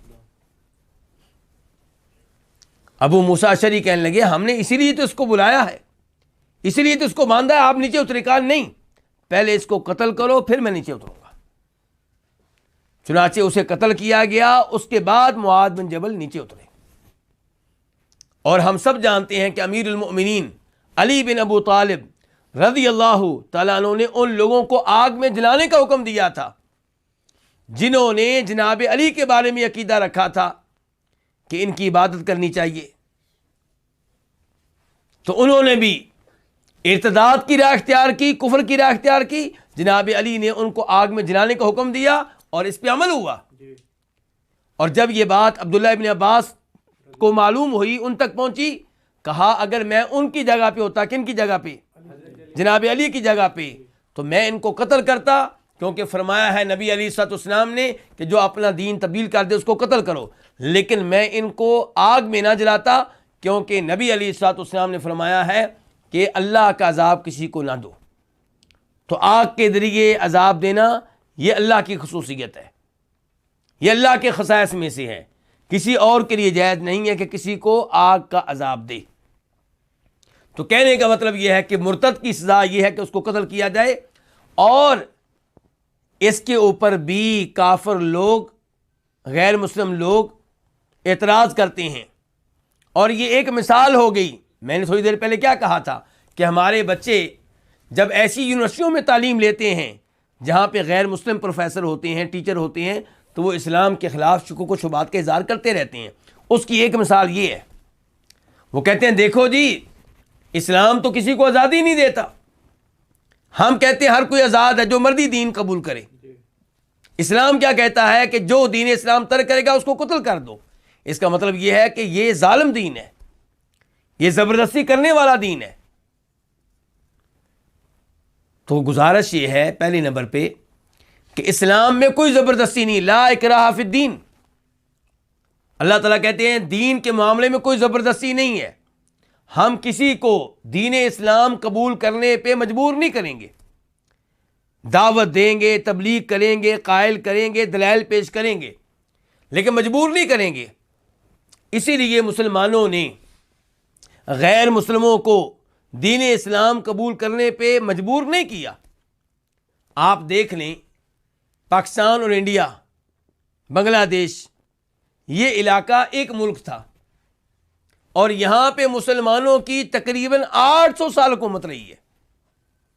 اس کے باوجود آج بھی غیر مسلم مسلمانوں سے کہیں زیادہ ہیں. اگر مسلمان حکمرانوں نے غیر مسلموں کو دین اسلام قبول کرنے پہ مجبور کیا ہوتا تو آبادی مسلمانوں کی زیادہ ہوتی، لیکن مسلمانوں نے ایسا کام نہیں کیا. البتہ دین اسلام یہ کہتا ہے کہ آپ نے اپنی مرضی سے دین قبول کیا، اب آپ کو دین اسلام ترک کرنے کی اجازت نہیں ہے. اور اس میں بھی کئی حکمتیں ہیں اور اس کی مثالیں انسانوں کے بنائے ہوئے قوانین سے پیش کی جا سکتی ہیں. بہت سے ممالک میں یہ قانون ہے کہ جو آئین توڑے گا، آئین سے بغاوت کرے گا، اس کو موت کی سزا دی جائے گی. تو انسان یہ قانون بنائے تو درست، اللہ تعالیٰ یہ قانون پیش کریں تو غلط. دوسرے نمبر پہ دین اسلام دین حق ہے. یہ دین قبول کرنے کے بعد ترک کرنے کی اجازت نہیں ہے، کیونکہ ان الدین عند اللہ الاسلام، یہ اللہ کا دین ہے. اس دین کا دوسرے دیان سے کوئی مقابلہ نہیں ہے. جیسے وہ عورت جس سے ہمارا نکاح ہو جائے، اس کو ہم یہ اجازت نہیں دیں گے کہ وہ کسی غیر مرد کے ساتھ تعلقات قائم کرے، وہ ہماری اجازت کے بغیر گھر سے نکلے، کیونکہ ہمارا اس سے نکاح ہو چکا ہے. اب اس کے لیے یہ آزادی نہیں ہے. اگر وہ آزادی کا مطالبہ کرے گی تو اس کا مطالبہ غلط ہے. ایسے ہی دین اسلام قبول کرنے کے بعد ترک کرنے کی اجازت نہیں ہے، اور اس کے ذریعے اللہ رب العزت نے غیر مسلموں کی ایک بڑی سازش کو ناکام بنایا ہے. اس سازش کا تذکرہ اللہ نے خود قرآن میں کیا ہے. وقال طائفۃ من اہل الکتاب آمنوا بالذی انزل علی الذین آمنوا وجہ النہار واکفروا آخرہ لعلہم یرجعون. کہ یہودیوں اور عیسائیوں کے ایک گروہ نے کہا، اپنے لوگوں سے کہا کہ تم لوگ دن کے پہلے حصے میں اسلام قبول کرنے کا اعلان کرو اور دن کے آخری حصے میں دین اسلام کو ترک کرنے کا اعلان کر دو. یہ طریقہ جب ہم آزمائیں گے، یہ طریقہ جب ہم اختیار کریں گے تو کئی مسلمان واپس آ جائیں گے. جو یہودی مسلمان ہوئے ہیں واپس آ جائیں گے. کیوں؟ ان کے اوپر یہ چیز اثر انداز ہوگی کہ دیکھو یہ بڑا عقل مند آدمی تھا، پڑھا لکھا آدمی تھا، صبح مسلمان ہوا ہے اور رات کو یہ دین اسلام ترک کر رہا ہے. اس کا مطلب یہ ہے کہ یہ دین اچھا دین نہیں ہے. تو اللہ تعالیٰ نے کافروں کی اس سازش کو ناکام بنا دیا اور اعلان کیا ہوا، من بدل دینہ فاقتلوہ. جو دین اسلام قبول کرتا ہے سوچ سمجھ کے قبول کرے. قبول کرنے کے بعد اس دین کو ترک کرنے کی اجازت نہیں ہے. اور میں گزارش کر چکا ہوں کہ انسانوں کے بنائے ہوئے قوانین میں ایسے قوانین موجود ہیں جہاں آزادی چھین لی جاتی ہے. اس کی ایک مثال یہ ہے کہ آئین توڑنا، ملک سے بغاوت کرنا، ملک کے خلاف دشمن ملک کا ساتھ دینا. تو ایسی تمام صورتحال میں سزا کیا دی جاتی ہے؟ سزائے موت دی جاتی ہے. تو اللہ رب العزت نے جب سزائے موت دی ہے تو یقیناً برحق ہے اور اس پہ ایمان لانا ہوگا. جو اس کے بارے میں شکوک و شبہات اپنے دل میں رکھے وہ صحیح معنوں میں مسلمان نہیں ہے اور وہ خطرے میں ہے. اللہ رب العزت سے دعا ہے کہ اللہ تعالی ہمارے ایمان کو مضبوط بنائے، ہمارے ایمان کی اللہ حفاظت فرمائے، ہمارے بچوں کے ایمان کی اور ہمارے رشتہ داروں کے ایمان کی حفاظت فرمائے، اور ہمیں اللہ تعالیٰ اچھی سوسائٹی میں رہنے کی توفیق دے. وآخر دعوانا الحمدللہ رب العالمین.